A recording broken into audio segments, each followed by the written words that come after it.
CBN Bate-Papo, seus direitos.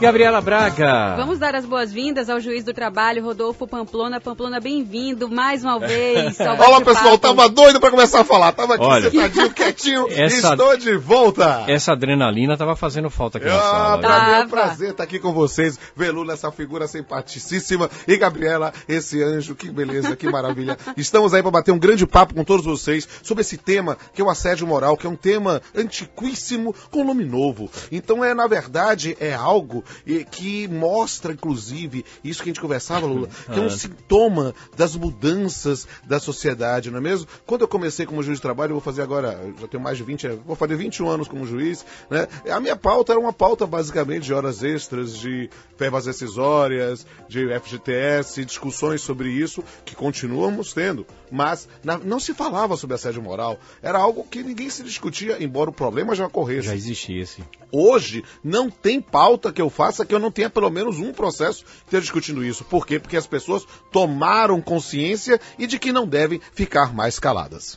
Muito bom, e antes de começar, parabéns pelo novo visual. Olá, aprovado pelo comitê do CBN Bate-Papo. Vocês se lembram da minha voz? Jovem. Continua a mesma, mas meus cabelos caíram. Olha, no final a gente vai falar sobre Cronos Encontros. Tem novidades por aí. Tem novidade, tem um seminário de Direito e Arte também. Temos várias coisas aqui. Tô mandando um recado aqui pra todo mundo. Aqui, ó. Deixa eu ver, daqui a pouco meu WhatsApp começa a pipocar, né? Ontem, olha, fui anunciar que ia falar aqui, até o Instagram estocou. A professora Fernanda Barreto mandou um abraço pra ti. Professora Fernanda, tá dizendo abraço. aqui, tá sentindo falta de vocês. Recebi aqui no meu Instagram aqui, tá aqui, professora Natália Barroca, diz que tá ouvindo. Professora Natália. Mandou um abraço aqui também, mandaram aqui, deixa eu ver aqui, Raquel Couto, Aline Campos, Camila Cavalcante, um monte de gente. Muito bem. Um beijo pra todo mundo. Audiência qualificada. Isso, Gabi, audiência qualificada. Não, mas a CBN tem uma audiência qualificadíssima. Aí a gente não é qualquer rádio como diz o que personagem. tem dois protagonistas tão encantadores. Aí, como diz o personagem de Chico Anísio, a gente vai pra galera, né? Gabriela Braga, por favor. Pamplona, antes da gente entrar mesmo, de fato, nos detalhes sobre o assédio moral, seria importante você esclarecer pra gente o que é o assédio moral. Porque, às vezes, a gente pensa, na prática, uma ofensa é um assédio moral. O que a gente pode interpretar como assédio moral? Gabriela, a sua pergunta, né? é importantíssima. Por quê? Porque, de fato, eu escrevo sobre assédio moral há mais de 10 anos, né? E é um tema que tem sido objeto de bastante reflexão. Por quê? Porque, na verdade, nós não temos uma definição legal do que seja assédio moral. Então, a gente trabalha com uma expressão mais genérica, que é toda conduta de natureza psicológica atentatória à dignidade do indivíduo. Então, a atentatória à dignidade psíquica do indivíduo. É uma conduta reiterada, porque a ideia de assédio lembra cerco, não é um ato isolado. Porque perceba, situações como um desrespeito, uma descortesia, às vezes uma situação pontual, não quer dizer que não caiba uma reparação, não caiba uma discussão, mas não é assédio. Assédio lembra uma ideia de redução de liberdade, e isto é algo que na prática é muito mais fácil falar hoje da casuística, de situações em que verificamos essa situação de um comportamento reiterado, que limita a dignidade do indivíduo, do que pensar é isso ou aquilo. Por exemplo, nós vemos isso com uma cobrança exagerada de metas, por exemplo. Né? Cobrar metas é algo ilícito? De forma alguma. Cobrar metas é algo lícito, algo possível, algo razoável, buscando uma produtividade. Mas cobrar de forma abusiva, cobrar de forma humilhante, cobrar de forma que viole a dignidade do indivíduo é algo que, na prática, tem sido rotulado como uma conduta assediante. Da mesma forma, o tratamento desrespeitoso com o sentido de exclusão, um tratamento discriminatório, muitas vezes por o indivíduo ter alguma doença estigmatizante ou por o indivíduo ter alguma peculiaridade em relação ao ambiente, aquela ideia de querer excluir o diferente, isso é algo que na prática tem sido caracterizado como assédio. Na verdade, a casuística é infinita, porque não há limites para a criatividade humana quando quer fraudar direitos. É verdade. A gente está vendo isso, né? É verdade. O Brasil contemporâneo é bem explícito nesse dúvida. toque. A cada dia nós imaginamos, chegamos no fundo do poço e tem que ter mais fundo. E somos surpreendidos. Professor Pamplona, então, isolado não é assédio, sistemático sim. Sim, essa é uma compreensão muito importante do ponto de vista inicial, mas deixando o registro que o fato de uma determinada conduta ser isolada, embora não seja assédio, não quer dizer que seja lícita. É passível de um processo, por exemplo? De um processo por exemplo, a gente trouxe até um caso que foi julgado ontem. A OAB julgou a suspensão preventiva de um advogado que chamou uma colega de cachorra durante uma audiência, por conta da roupa que ela estava usando, enfim. Então, isso não é assédio moral. Teoricamente, isso não é assédio moral. Teoricamente, isso na prática pode ser uma ofensa, uma agressão verbal. É algo que deve ser objeto de combate apurado e objeto de combate, nesse caso, com a sanção correspondente. Agora, o assédio moral, Pamplona, ele é praticado apenas do chefe para o seu empregado ou pode ser feito através dos colegas? Entre Gabriela colegas. Tá fiadíssima, né? Ela é poderosa, rapaz. Tinha medo de mulher pequena, rapaz. Porque toda mulher pequena é poderosíssima. Essa máxima prevalece, viu? Rapaz. Hoje ela tá... E essa pergunta é importantíssima para esclarecer nossos ouvintes. Por quê? Porque a modalidade mais comum, sem sombra de dúvida, é do que nós chamamos de assédio moral vertical descendente. O assédio do chefe em face do subordinado, em função de uma relação funcionalmente hierárquica diferente, né? Aí, o que é importante dizer? Não é a única modalidade. Você pode falar, sim, de assédio moral horizontal, que é aquele entre colegas de trabalho. É o que nós chamamos de assédio moral ambiental. É o indivíduo que é excluído porque é diferente. É o indivíduo que é excluído porque não tem a mesma produção, supostamente não veste a camisa. Então, esse tipo de postura, quando não vem necessariamente de cima, mas sim dos lados... Horizontal, por isso a expressão, é também uma modalidade de assédio que pode ser combatida. E uma questão que é importantíssima, porque a gente tem que abrir os olhos para a realidade. Também existe, embora não seja tão comum, o assédio moral vertical ascendente. Que aí você diz assim, mas como é que o subordinado assedia o superior? Aí eu lhe digo, coisa muito comum, por exemplo, no serviço público. Quando você tem uma estabilidade, quando muda o chefe, e aí a pessoa pensava que o chefe ia ser fulano de tal, e vem outra pessoa de fora para tentar mudar os ares, aí ele é detonado, as pessoas começam não passa o serviço, não passa a informação correta, o chefe acaba sendo boicotado. A expressão boicote, o boicote pode ser uma forma para o assédio vertical ascendente. Mestre, o bullying pode ser confundido com o assédio moral? Esta também, o pessoal aqui tá fedíssimo. Rapaz, eu fiquei um tempão sem vir aqui, o pessoal se preparou aqui. A gente se preparou, viu? Rapaz, é uma beleza. E olha, o bullying, que é objeto, inclusive, de uma lei recente, a gente pode até vir aqui falar só sobre bullying. Ótimo. Né? O bullying está dentro da própria discussão sobre assédio. Na verdade, eu costumo dizer que o assédio moral é um gênero do qual o bullying pode ser considerado como uma espécie, ou mesmo até como sinônimo, a depender da acepção que se dê à palavra assédio. Uma variável. É uma variável. Por quê? Porque o bullying também é um problema antiquíssimo. A ideia de que... Eu fico dizendo, quando eu começo a fazer palestras sobre isso, eu junto a plateia toda e digo assim, gente... Momento de terapia de grupo. Eu quero fazer um registro. Todo mundo nessa plateia já viu uma situação de assédio moral. E digo mais, todo mundo aqui ou é testemunha, ou é vítima, ou que sai agressor. Por quê? Porque isso decorre muitas vezes de uma formação cultural. Perceba, Lula, Gabriela não, que tem idade de ser minha filha, mas nós dois que somos coroas contemporâneos, esbeltos, né? Coroas simpáticos, né? Perceba. Gostei do coroa simpático, vou levar comigo, viu? Vamos lembrar, quando nós estávamos no colégio, essa postura, que é algo que existe hoje, existia no passado. A formação, no nosso tempo, a gente chamava de panelinha. Hoje são as galeras, as gangues, os grupos dentro da sala. que as pessoas acabam excluindo. Na literatura a gente vê isso, até nas histórias em quadrinhos, eu costumo dizer, você vai ver Homem-Aranha, você vai ver que Homem-Aranha é vítima de bullying. O Cebolinha da revistinha da Mônica sofre, né? Mônica? A Mônica. Olha, Gabriela é baixinha e é forte. Mas ela não anda, não, mas Gabi não anda com coelho, não. Mas quando eu era criança, me chamavam de Mônica, porque eu era baixinha, gordinha e dentuça. Mas eu superei isso, então assim... Só continuou baixinha. Eu cresci muito. Mas a gente até falou sobre essa questão do bullying semana passada aqui no programa. Nós não estamos fazendo bullying com Gabriela. Isso aqui é ânimo jocante. A gente tá brincando, a gente tá se divertindo aqui, não tem problema nenhum. Eu sou muito bem resolvida em relação a isso. Mas a gente falava em relação a isso mesmo, Pamplona, do bullying, porque, como você falou, na época em que vocês estavam no colégio ainda, já existia. Hoje existe, só que agora colocaram o nome bullying, né? Não, e mais do que isso, Gabriela, isso é importantíssimo, porque eu tenho filhos, né? Eu tenho uma filha que vai fazer 15 e um menino de 10.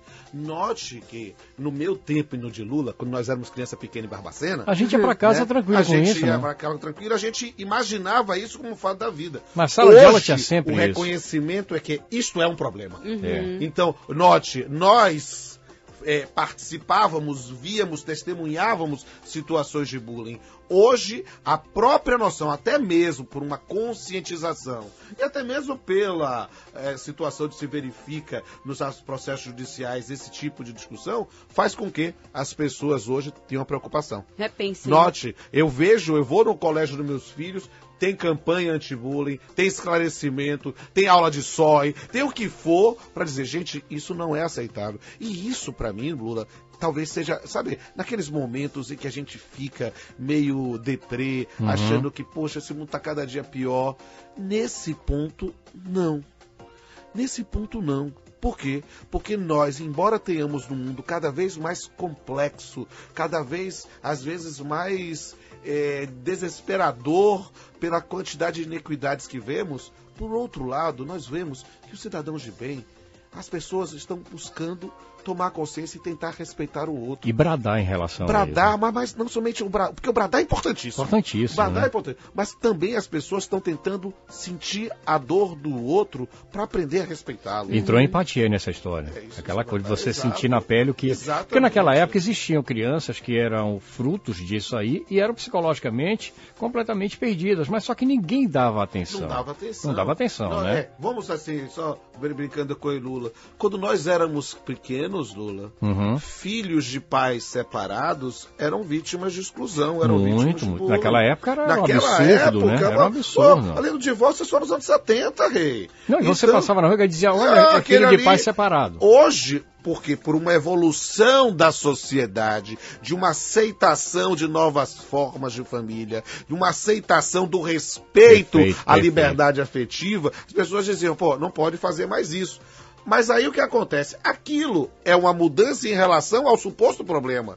Mas a ideia é, quem vai hoje, dentro de uma postura hoje de respeito às individualidades, excluir alguém necessariamente porque é gordo, porque é baixo, porque fala alto, fala baixo, grita e por aí vai. Perceba que na nossa época, o gordinho, da escola de aula de educação física, era chamado gorducho, prego, e era o simpático da sala. E era o cara que todo mundo gostava. Mas perceba, hoje as pessoas têm uma preocupação com a linguagem. É verdade. Por quê? Porque as palavras ferem.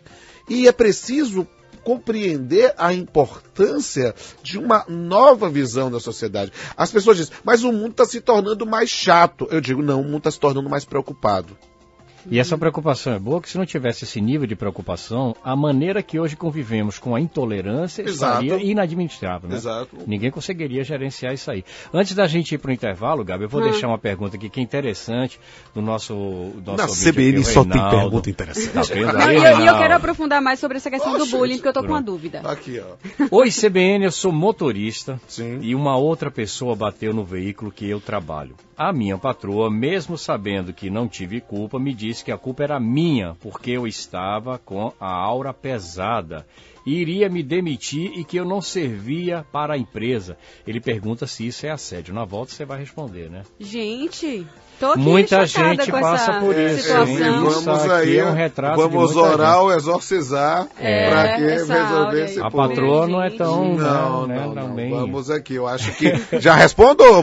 Dá tempo? Dá tempo? Dá tempo, Dino? Dá 3 minutos, então dá. Dá, tranquilo. Aqui, ó, é perceber, amigo, que teoricamente esse fato isolado não é uma hipótese de assédio moral, mas é evidente uma conduta que está lhe imputando uma responsabilidade por algo espiritual, algo que não pode ser aferido objetivamente. Eu recomendo, meu amigo, que você procure um advogado, procure o sindicato da sua categoria, porque fatalmente, como não é possível, talvez, provavelmente, manter esse vínculo relação, né? Essa relação já se desgastou e a verdade é que relações se desgastam e acabam tendo que se desfazer. Eu costumo dizer como o casamento. O casamento é um álbum de figurinha. A figurinha é feita para colar no álbum. Isso. E a gente tem que ficar sendo feliz para sempre. Mas às vezes tem que se arrancar a figurinha do álbum. Fica sempre um pedaço do álbum na figurinha e um pedaço da figurinha no álbum. Olha o lado do compositor aí, né? Poeta. Poeta, então. É um grande poeta não, aí, e meu nesse Gabi. caso especificamente do nosso ouvinte, se ele não tomar uma atitude agora, vai ser daí para pior. É claro. Porque qualquer coisa vai virar motivo. Pela informação, parece que ele já está sendo despedido, né? Vai ser demitido, exatamente. Então, fatalmente, ele pode discutir isso judicialmente. Então pronto, não deixe passar em branco o nosso amigo aí, Reinaldo. Não devemos calar diante da violação dos nossos direitos. Elogio para Vossa Senhoria. Bom dia a todos, sempre bom ouvir os esclarecimentos do mestre Pamplona, sempre trazendo essa energia positiva. Valeu, CBN, é o Maílson. Maílson, o nosso mestre Pamplona tem uma vibe que é fantástica. Diga aí. Tô na área. Ó, quero mandar um beijo pra minha esposa, Emília, que mandou uma mensagem aqui pelo WhatsApp aqui, ó. Um beijo, meu álbum de figurinha. O nome de sua esposa? Emília, grande abraço. Aqui, ó. Vamos ao intervalo, né, Gabi? Aqui, ó. Elise mandou um abraço. Elise, Juliana. Tô mandando todo mundo aqui, ó. Pode mandar. Não para chegar meu WhatsApp não chegar. Resultado de vestibular isso aí, viu? Aqui. Estamos conversando com o juiz do trabalho, Rodolfo Pamplona, sobre assédio moral no trabalho. Pamplona, eu queria voltar sobre essa questão do bullying, só para esclarecer um pouco mais, porque a gente falou que o bullying e o assédio moral estão envolvidos, Isso. relacionados. Agora, a vítima que sofre o bullying ou, consequentemente, o assédio moral, depende dela essa questão da reação, porque às vezes o bullying pode ser considerado também apenas uma brincadeira, uma pirraça dos colegas. Onde é que a gente pode diferenciar de fato esse assédio ou é uma brincadeira? Na verdade, quando eu falo sobre isso, eu reflito uma frase que meu sogro gostava muito de dizer. Texto sem contexto vira pretexto. Gostei. Muitas vezes, algum fato, a depender das circunstâncias, seja algo perfeitamente aceitável. Saudável, digamos Saudável. É a minha brincadeira aqui com você. Sim. Se eu jogar uma lula para jogar bola, a gente vai chutar a bola e a gente vai se xingar. Porque é natural num ambiente que a gente brinque e fale não sei o quê. Porque para aquele ambiente. Para aquele ambiente, isso. Lula me encontra no tribunal ou eu o encontro numa reunião formal, eu não vou usar as mesmas expressões, nem ele, que usamos naquele outro contexto. Então, essa modulação, essa análise da razoabilidade é muito em função do contexto. Numa expressão que usamos muito na área do direito, depende muito do caso concreto. Né? As peculiaridades. Eu costumo brincar e dizer o seguinte, aí eu digo para meus filhos, a brincadeira só tem graça quando todo mundo acha graça. Verdade. Isso, exatamente. Então, é preciso entender que uma relação de trabalho é uma relação profissional.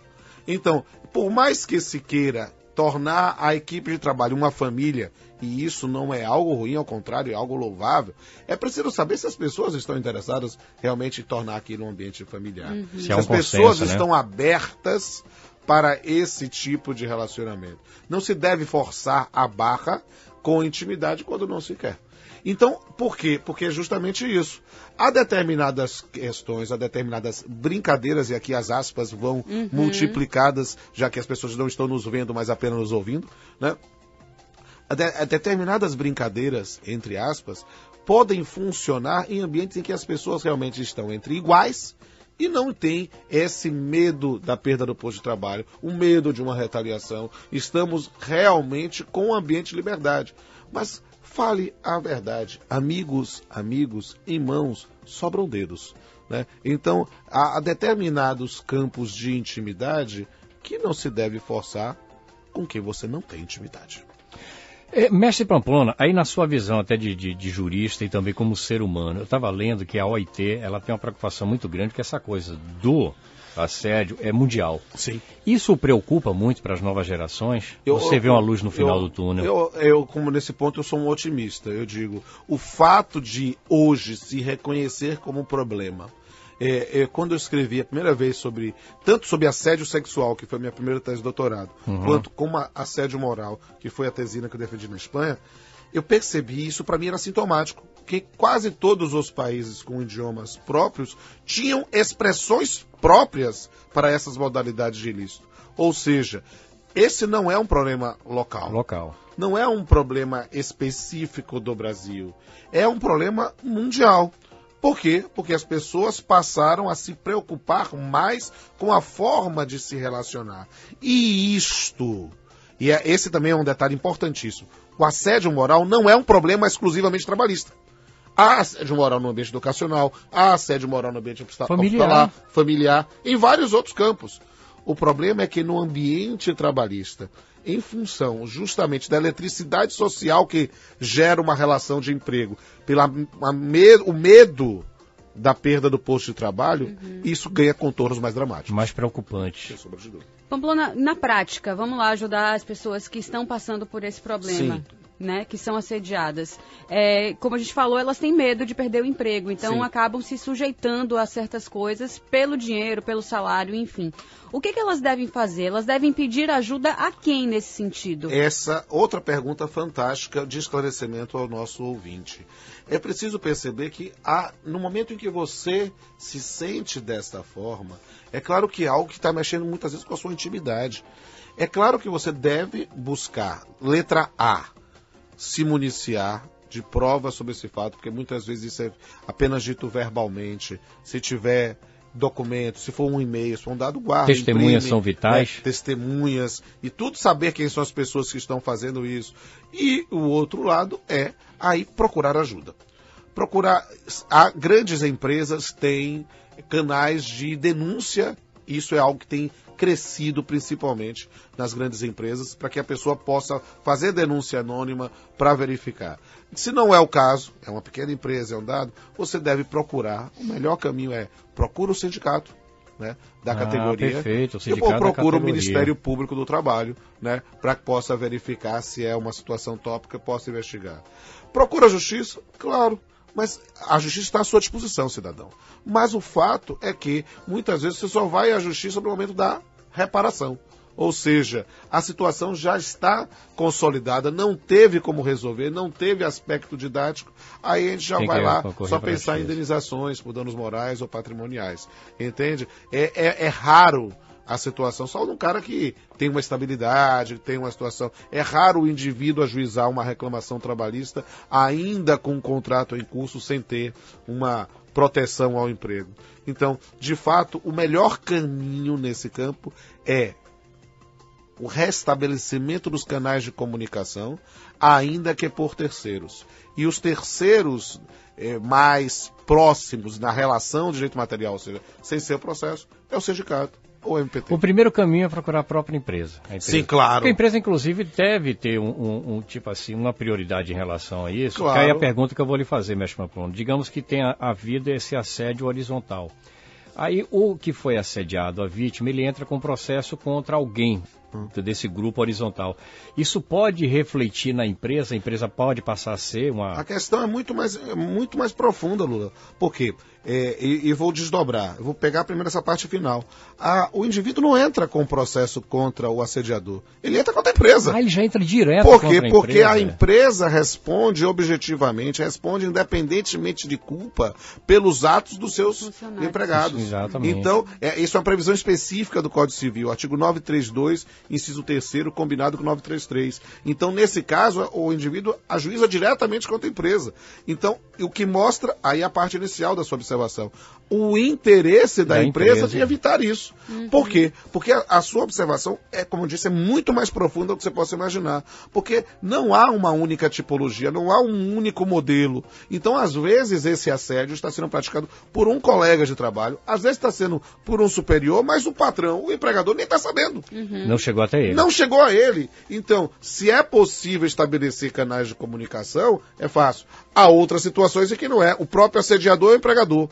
Aí é a situação lá da letra A. Vamos procurar o Ministério Público, vamos procurar o sindicato. Mas se é um colega de trabalho que é tão empregado quanto o assediado, talvez conseguir esse restabelecimento pelo diálogo, sabe? A forma de restabelecer relações não é fácil. Me permita novamente puxar meu lado poético. É um processo de cicatrização. Exato. Dói. Mas a ferida fecha.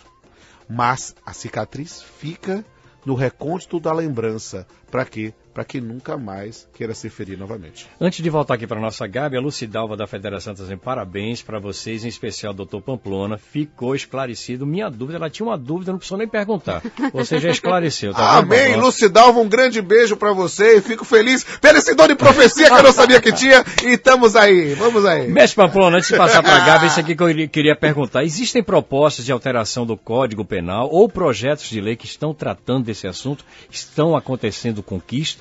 Essa é uma questão interessantíssima também. Qual é o nome da ouvinte? Não, sua sim, perdão, é o ouvinte Lula. É o ouvinte Lula. Isso aqui é interessantíssimo, Lula. Sabe por quê? Porque nesse ponto é preciso decidir se nós realmente queremos um campo do direito criminal para isso. Perfeito. Ou se é algo para se resolver do ponto de vista civil. Eu digo isso com absoluta liberdade. Né? Por quê? Porque o fato de termos tipificado, né, criado um tipo penal específico para o assédio sexual, não melhorou o problema. Ao contrário, é uma situação que muitas vezes gera mais dificuldade para aprovar por todo o campo que tem de ser mais restrito do direito criminal. Eu tenho uma convicção que a maior parte desses problemas se resolvem com educação, se resolve com prevenção, se resolve com conscientização e nesse ponto, se é a situação que já está consolidada,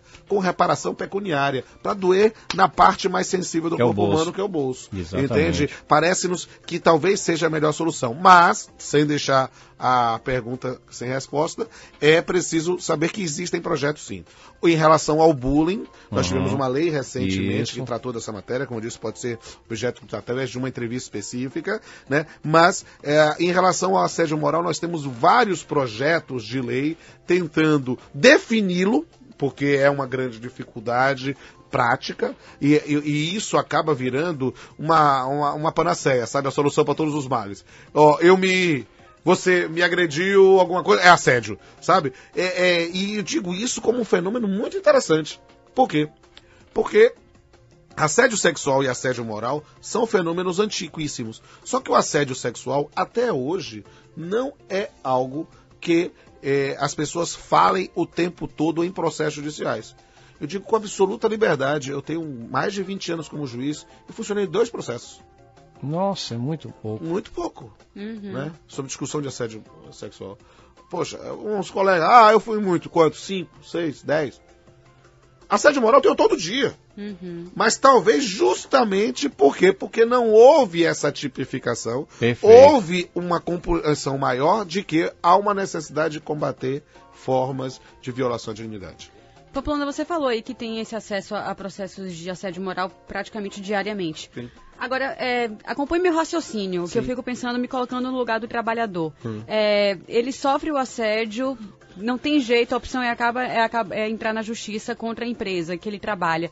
Mas não existe um receio por parte desse trabalhador de ficar queimado, entre aspas, também, e não conseguir emprego em outras empresas, porque essas empresas vão olhar e vão dizer, não, ele coloca a empresa na justiça. Boa pergunta. Então, assim, existe esse receio também ainda por parte do trabalhador? Excelente pergunta, mas justamente é um outro problema. Não é um problema do assédio.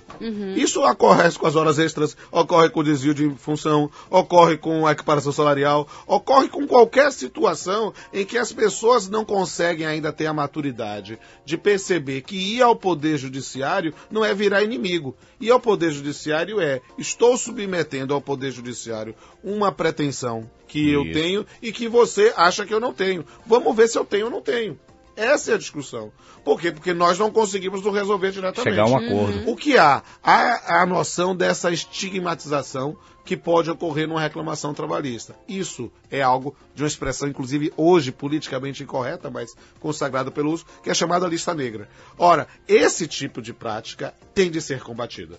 E é algo que o Ministério Público do Trabalho também atua diretamente nisso, tentando combater, conscientizar e fazer isso. E digo isso com absoluta liberdade, não estou aqui, estou falando como alguém que está no dia a dia. Existem grandes empresas que não tem esse tipo de postura.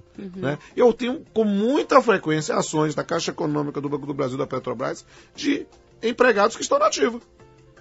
Por quê? Porque se tornaram empresas muito grandes que se tornam impessoal, esse tipo de coisa, e o indivíduo está lá achando que tem um direito e vai e reclama.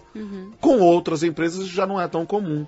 E isso é cultural. É cultural, com certeza. E é algo que se combate, é se combater o bom combate, né? Cumprir a carreira e guardar a fé.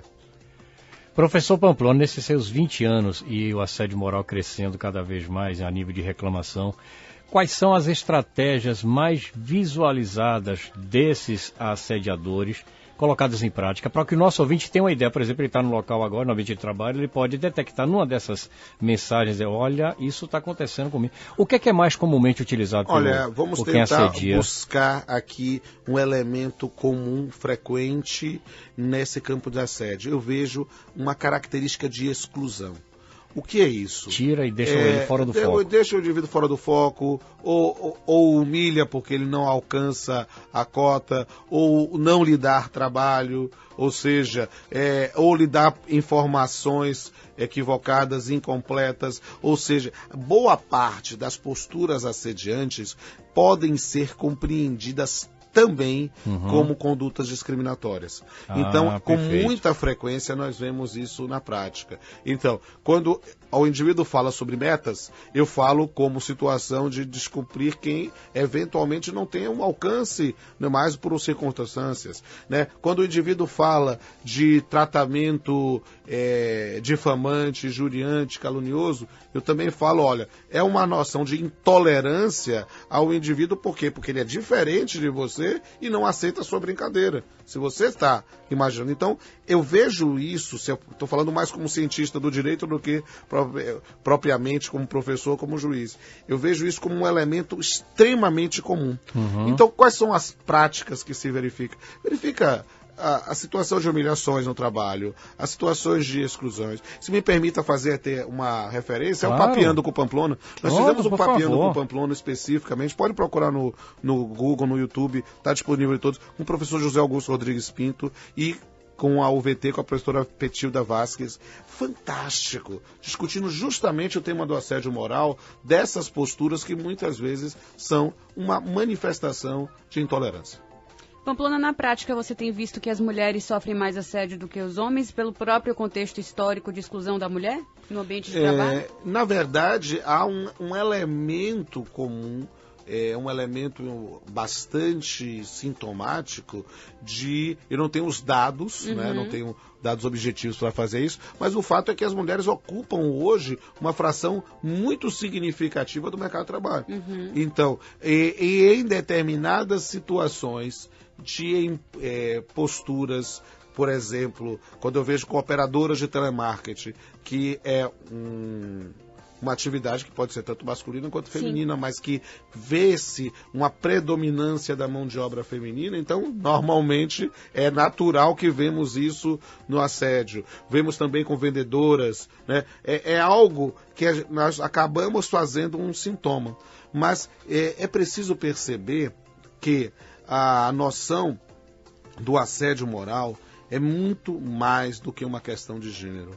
É uma questão efetivamente de intolerância ao ser humano. E com interesses escusos, né? São aqueles interesses assim por detrás dos biombos, como a gente pode colocar, e que tem um objetivo final que não é nada saudável. Nada, ou seja, eu preciso cuidar do meu e nada mais. E o Estado que cuide dos que fiquem para trás. Muito bem. Vamos falar da palestra de sexta-feira? Vamos lá, o seminário de sexta-feira. Sim. Meus amigos, sexta-feira terei um enorme prazer. É o evento, o segundo seminário de Direito e Arte, organizado pela professora Fernanda Barreto, lá no projeto Universidade que Lê, Universidade que Sente, lá da Unifax. Vamos ter um evento muito interessante no ICBA, sexta-feira agora, começa às 8h30 da manhã até às 21 horas. Está lotado, não estou dizendo apenas do evento, porque vai ser um prazer muito grande, porque farei pela primeira vez aqui na Bahia a palestra cantada. Procure no YouTube, procure no Instagram, procure nas redes sociais, para você entender o que é isso. Nós vamos falar aqui na Bahia pela primeira vez da evolução das relações de família, do século XIX ao século XXI no Brasil, através da MPB. Essa é uma palestra que eu já fiz em outros estados e fazia com 2 músicos mineiros, um pianista e um violonista. Só que, como a professora Fernanda insistiu tanto para fazer aqui, que aí eu vou lá, estou fazendo. Mas aí vou fazer isso junto com os meus parceiros do Crooners in Concert. A banda do nosso professor Pamplona, ou seja, nós vamos trabalhar com os nossos músicos de jazz, né, especificamente uma MPB explicando. E isso é algo que, para efeito didático, para quem trabalha com essa interface de comunicação, direito e arte, né, permite um aprendizado muito mais rápido, porque eu vou falar de toda a repressão histórica da mulher. Né? Aí eu vou explicar como o Código Civil de 16 permitia que a mulher nunca alcançasse a maioridade absoluta e a capacidade absoluta, e isso só vai acabar com a estatura da mulher casada, e aí eu vou explicar isso cantando Mulheres de Atenas, Emília, é fortíssima, Amélia, né? Eu vou explicar toda a discussão sobre formas de extinção de um relacionamento, e aí eu vou falar de um divórcio consensual, eu canto o Drão. Eu vou falar de um divórcio litigioso, eu canto Incompatibilidade de Gênios, João Bosco, né? Então, é preciso compreender como muitas vezes nós podemos nos valer da arte, da poesia, da música, para conscientizar. A música facilita essa absorção. Rapidinho, né? A música é um dos maiores parceiros que alguém pode ter na sua vida. É a maior dádiva que o nosso ouvido tem e a nossa alma. Sem sombra. É a música. Parabéns. Você fez, Pamplona, essa palestra musicada fora da Bahia. Sim. A repercussão altamente positiva, ou seja, quem for sexta-feira, tenha certeza que vai sair de lá. Tenha certeza que vai sair com um momento inesquecível. Essa palestra eu já fiz mais ou menos umas 20 vezes, em 20 cidades diferentes do país. Fiz aqui em Aracaju, João Pessoa, em São Paulo 3 vezes, Santa Catarina 3 vezes, em Porto Alegre 3 vezes. É algo que vou fazendo pelo país todo, em Belo Horizonte e outras tantas, né? É algo que tem tido uma repercussão tão agradável, porque é uma troca de energia, é uma troca de sintonia, de sinergia, que permite com que as pessoas riam, chorem, se emocionem e compreendam a evolução das relações. Vou te fazer uma pergunta. Do Oiapoque ao Chuí, praticamente, você passeou. Sim. Os problemas comuns a essas sociedades locais, essas comunidades, são comuns a nível de território nacional? Sim. Nós temos peculiaridades das formas de relação homem e mulher, das formas de relação do trato dos filhos, né? As pessoas algumas pessoas disseram assim, Pamplona, como é que você conseguiu em Curitiba botar o pessoal para dançar, botar o pessoal para fazer? Porque é um público um pouco mais diferenciado, frio, né? Mas que na verdade, quando você consegue alcançar o coração das pessoas, não há resistência ao condicionamento cultural que suporte. Bacana. Beleza, né? Ei, Gabi. Bom. E o Crooners in Concert, os shows? Queremos contar, que fizemos os 2 grandes shows esse ano lá na Livraria Cultura. Eu estou em débito. Sensacional. Gabriela foi, Lula me enrolou. Mas eu vou, 2016 Gabriela eu vou. Tenho foto de Gabriela. Isso, comprovadamente. Foi legal. Foi muito bom. Aquele show que a Gabi vou trazer aqui, virou um DVD. né? A gente gravou, ficou muito legal. Bacana, algo para ser para os amigos, Opa. alguma coisa assim. Mas a nossa ideia é que em 2016 a gente possa, na medida do possível, nós temos os nossos compromissos, eu continuo na magistratura e no magistério, Adelmo Schindler, nosso Vamos fantástico falar, guitarrista. quem é quem no Crooners in Concert? Vamos lá? Eu no vocal e na poesia. Na guitarra, Adelmo Schindler é um guitarrista Grande Adelmo, fantástico, também professor, coordenador do curso de contabilidade da Unifax, mas um guitarrista sensível de jazz. O baixista Fábio Rocha, que toca na Retrofoguete, toca com Fred Menendez, um baixista de um ouvido absoluto, e o baterista, um monstro chamado Cássio Brasil, um baterista de uma técnica que é invejável, né? Quando Gabi viu, quando terminou o solo no último show, né? Minha esposa chegou para a mãe de Cássio e disse assim: a senhora gerou um monstro. Um monstro muito bom. Um monstro fantástico. Mestre Pamplona, Rodolfo Pamplona Filho, sempre bacana ter aqui na nossa sala, muito né, Gabi? bom, Bom demais. Me sinto o Sidney Magal, me chama que eu vou. E outra coisa, viu? Os quatro cavaleiros aí do Crooners estão convocados para... Vamos trazer. Prometo que assim que confirmarmos o show, porque nós estamos fazendo mais apresentações fora do estado. Primeira apresentação do Crooners com jazz em Salvador, aqui no CBN Bate-Papo. Confirmado. Forte abraço. Obrigada. Um beijo a todo mundo.